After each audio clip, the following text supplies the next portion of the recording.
आर्थिक दृष्ट्या प्रगत, आणि वर आम्ही हिंदी शिकायचं. यांना हिंदीतून राज्य नाही सांभाळता आली, यांना राज्यांचा विकास नाही करता आला.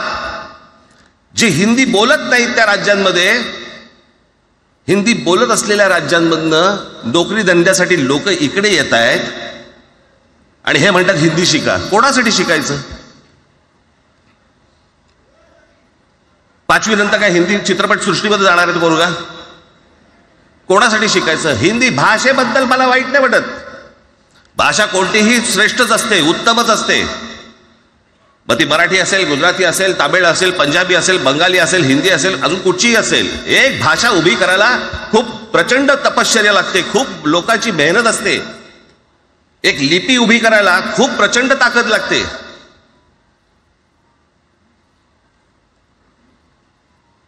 अशाच भाषा काय उभ्या राहत नसतात.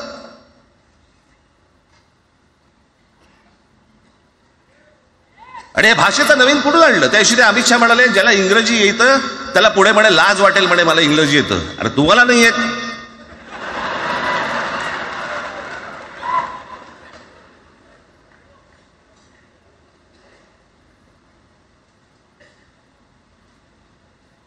या संपूर्ण हिंद प्रांतावरती 125 वर्ष, 1400 वर्ष मराठ्यांनी राज्य केलं. 1400 वर्ष इतक्या राज्यांवरती आम्ही राज्य केलं. त्यावेळेला राज्यच नव्हती, पण जे प्रदेश होते त्याच्यावरती राज्य केलं. आम्ही मराठी लादली गुजरातवरती, मध्य प्रदेशवरती, राजस्थानवरती, पंजाबवरती, इतर सगळ्या प्रांतांवरती जिथे जिथे म्हणून अटोकपर्यंत पोहोचले होते मराठा साम्राज्य, आम्ही लादली. अरे हिंदी भाषा आहे 200 वर्षापूर्वीची भाषा आहे, महाराजांच्या काळात पण नव्हती.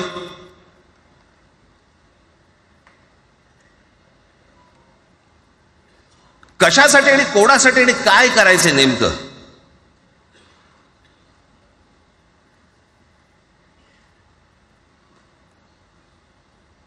यांनी फक्त चाचपडून पाहिलं, चाचपडून.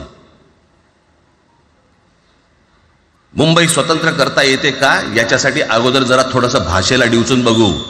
महाराष्ट्र शांत राहिला तर पुढे ते पाऊल टाकू.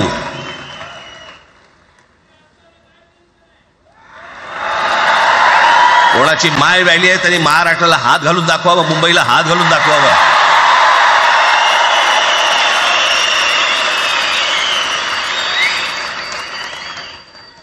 त्या मजाक वाटला काय?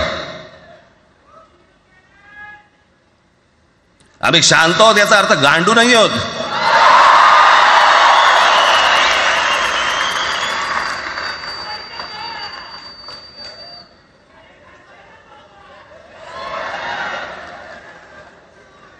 काही अंगावरती लादायचा प्रयत्न करतात. आणि मग आता माघार घेतली ना,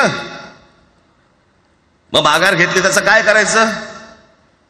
मग वेगळ्या ठिकाणी वळवा सगळं प्रकरण. वेगळ्या ठिकाणी म्हणजे कुठे? ठाकरेंची मुलं इंग्रजी मीडियम मध्ये शिकली, बरं मग पुढे?